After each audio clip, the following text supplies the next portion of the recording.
ठरलं तर मग या मालिकेत आपल्याला एक से बडकर एक असे ट्विस्ट पाहायला मिळत आहेत. असाच एक ट्विस्ट या भागातही आहे, त्यामुळे हा भाग शेवटपर्यंत नक्की पहा. सायली इकडे देवघरात येते आणि देवी आई समोर हात जोडते आणि देवीच्या पाया पडते आणि म्हणते, माझ्या मनाची इतकी उलाढाल का होतीये देवी आई? मला अर्जुन सरांनी जे सांगितलं ते तर मला माहित होतं आणि पटतंय पण की हे प्रतिमात्यांचं माहेर आहे आणि आता त्यांनी त्यांच्या स्वतःच्या हक्काच्या घरी जायलाच हवं. रविराज काका तर केव्हापासून ही आस लावून बसलेत. मग तरीही असं का वाटतंय की प्रतिमात्यांनी कधीच इथून जाऊ नये? आतून असं तुटल्यासारखं का वाटतंय देवी आई? असं का वाटतंय की माझी आई माझ्यापासून दूर होतीये? देवी आई, तूच प्रतिमात्यांना माझ्यासमोर आणलंस, तूच आमच्यात हे नातं निर्माण केलंस आणि आता तूच त्यांना माझ्यापासून दूर घेऊन जातीयस का देवी आई, का? असं म्हणून सायली खूप रडत असते. तेवढ्यात प्रतिमा तेथे येते. तशी सायली प्रतिमाकडे पाहते आणि प्रतिमाचा हात हातात घेत म्हणते, प्रतिमात्या, झोपण्याआधी देवाला नमस्कार करायला आलात ना? तशी प्रतिमा मान हलवून हा म्हणते. सायली म्हणते, मग तुमच्या डोळ्यात पाणी का आहे? तशी प्रतिमा म्हणते, तुला रडताना बघून. सायली प्रतिमाला म्हणते, तुम्ही आता या घरातनं जाणार आहात ना, म्हणून मला थोडं वाईट वाटतंय, इतकंच, बाकी काही नाही. प्रतिमा सायलीला म्हणते, मला नाही जायचं तिकडं, मला इथेच राहायचंय तुझ्याजवळ. आता मात्र सायली खूप रडते आणि तिला हुंदकाच फुटतो. तशी ती प्रतिमाला जवळ घेते आणि तिच्या गळ्यात पडून खूप रडते. सायली प्रतिमाला म्हणते, प्रतिमात्या, तुम्ही तुमच्या घरी जाण्याची वेळ येणारच होती आणि आता ती आलीये. आता मला माझ्या हृदयावर दगड ठेवून तुम्हाला नजरेआड करायलाच हवं. प्रतिमा म्हणते, तू असली ना सायली की मला भीती नाही वाटत ग. सायली प्रतिमाला म्हणते, तुम्हाला तुमच्या घरी पण भीती नाही वाटणार आत्या. तिथे रविराज काका आहे, तुमची तन्वी आहे, सख्या बहिणीपेक्षाही जास्त काळजी घेणारी तुमची सुमन काकू आहे आणि 2 घरांमधलं अंतर फार नाहीये. मी येईन ना तुम्हाला भेटायला. प्रतिमा म्हणते, रोज भेटशील का ग आता सारखी? हे ऐकल्यावरती मात्र सायली खूप रडते. तशी सायली स्वतःला सावरत म्हणते, आता सारखं काहीच नसणार आहे प्रतिमात्या.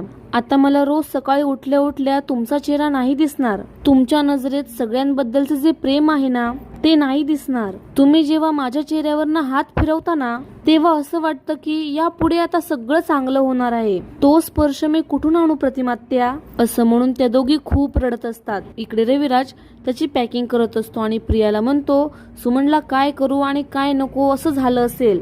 प्रिया म्हणते, मला तर असं वाटतंय ना बाबा की सुमन काकी आज रात्रभर झोपणारच नाही, उद्याची तयारी करत असेल ती. रविराज म्हणतो, चल आता मला मदत करायला ये या कपड्यांची घड्या घालायला. तशी प्रिया म्हणते, हो आलेच. पण इकडे प्रियाला आता नागराजचा फोन आलेला असतो. पण प्रिया मात्र तो कॉल न उचलता कट करते. पण नागराज पुन्हा कॉल करतो. इकडे रविराज म्हणतो, अगं मला मदत करतेस ना तू? प्रिया म्हणते, हो आलेच. आता मात्र रविराज प्रियाच्या हातून तो मोबाईल घेतो आणि म्हणतो, तन्वी, आणि मोबाईलच्या स्क्रीनवर पाहतो तर काय, नागराजचा फोन. तसा रविराज म्हणतो, अगं नागराजचा फोन आहे, आता काकाशी बोलायचं पण कंटाळा आलाय का तुला? तशी प्रिया रविराजच्या हातून तिचा मोबाईल घेते आणि म्हणते, अहो बाबा, मग अशी तो रॉंग कॉल आला होता म्हणून तो कट केला. आता नागराज काकांचा फोन आला हे मला कळलंच नाही. रविराज म्हणतो, अगं आता उद्या आपण घरी जाणार आहे ना आणि काय तयारी करायची यासाठीच तिने सुमनने नागराजला फोन करायला सांगितलं असेल ना. तसं रविराज म्हणतो, बरं फोन स्पीकरवर टाक. आता मात्र घाबरते प्रिया आणि मनातच म्हणते, मेले. स्पीकरवर टाकल्यावर नागोबा तिकडून जे काही बोलेल हे सगळं ह्याला ऐकू जाईल. तशी प्रिया फोन स्पीकरवर टाकते आणि म्हणते, हो बाबा टाकलाय स्पीकरवर फोन, बघा बोला. आता मात्र नागराज काहीच बोलत नाही. इकडे रविराज म्हणतो, हॅलो नागराज. नागराज म्हणतो, हो हॅलो. तसा रविराज म्हणतो, तुला आनंदाची बातमी कळलीये ना? प्रतिमा आपल्या घरी कायमची येतेय. नागराज म्हणतो, हो कळली ना दादा, तुम्ही या निवांत, काही टेन्शन घेऊ नका, मी आणि सुमन इकडली सगळी तयारी करतो. रविराज त्याला म्हणतो, अरे आम्ही उद्या सकाळीच येतोय. इकडे नागराज मनातच म्हणतो, प्रियाला चांगले 2-4 शब्द सुनावले असते म्हणून कॉल केला, ह्या दादाला तिथे बसण्याची काय गरज आहे? इकडे पूर्णाजी रूम मध्ये शांत एकटी बसलेली असते आणि ती प्रतिमाचा फोटो हातात घेते आणि प्रतिमा सोबत घालवलेले तिला क्षण आठवत असतात. इकडे प्रतिमा सायलीला तिच्या रूम मध्ये घेऊन येते आणि तिला मांडीवर झोपवते आणि सायलीसाठी गाणं म्हणते, म्हणजे अंगाई गीत म्हणते. हे ऐकून मात्र सायली खूप रडते आणि इकडे मात्र सगळ्यांना असं वाटतं की कोण गाणं म्हणतंय, म्हणून इकडे प्रतिमा आणि कल्पना मात्र झोपलेले जागे होतात. इकडे पूर्णाजी म्हणते, कोण गाणं म्हणतंय? आणि तिकडे रविराज आणि प्रियाही म्हणतात, अरे कोण गाणं म्हणतंय? तसे मात्र इकडे सगळे म्हणतात, प्रतिमा अंगाई गीत गातीये. असं म्हणून सगळे इकडे प्रतिमाच्या रूम मध्ये येतात. तशी सायली प्रतिमाच्या मांडीवरून उठते आणि म्हणते, तुम्ही? प्रतिमा सायलीला म्हणते, तू झोप माझ्या मांडीवरती, मी तुला गाणं म्हणते. तशी सायली पुन्हा मांडीवर झोपते आणि प्रतिमा पुन्हा अंगाई गीत गायला सुरुवात करते. इकडे सगळे घरातले प्रतिमाच्या दारात उभे असतात आणि प्रतिमाला ते गाणं गाताना सगळे पाहत असतात. प्रतिमा गाणं गाते हे पाहून घरातले सगळे खुश झालेले असतात आणि सगळे प्रतिमाकडेच पाहत असतात.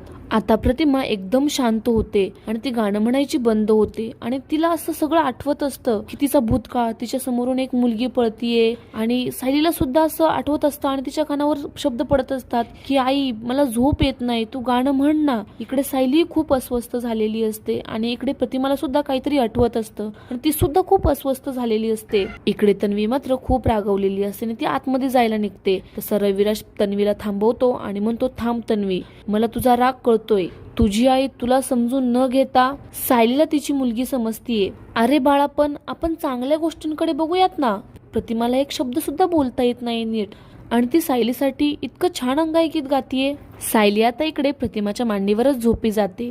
आता सायली आता थोड्या वेळाने प्रतिमाच्या मांडीवरून उठते आणि प्रतिमाला म्हणते, प्रतिमात्या, उद्या तुम्ही तुमच्या घरी निघून जाल. तुम्ही गेलात ना तरी तुमच्या या अंगाईचे सूर सतत मला आठवत राहतील. इकडे घरातले सगळे मात्र दारात उभे राहून त्या दोघींना पाहत असतात, पण इकडे या दोघी मात्र खूप रडत असतात. आता सायली मात्र स्वतःचेही डोळे पुसते आणि प्रतिमाचेही डोळे पुसते. सायली म्हणते, आता डोळ्यात पाणी नकोय. तुमची मनस्थिती कळतीये मला प्रतिमात्या. सगळ्या गोष्टी इतक्या अचानक घडल्यात की तुम्हाला तुमच्या मनाची तयारी करायला वेळच नाही मिळणार ना. अचानक मी तुम्हाला इथे घेऊन आले आणि सांगितलं की ही तुमची माणसं आहेत. आता अचानक तुम्हाला सांगितलं जातंय की रविराज काकांचं घर हेच तुमचं घर आहे. खूप गोंधळ होतोय ना तुमचा. तशी प्रतिमा रडत म्हणते, हो खूप.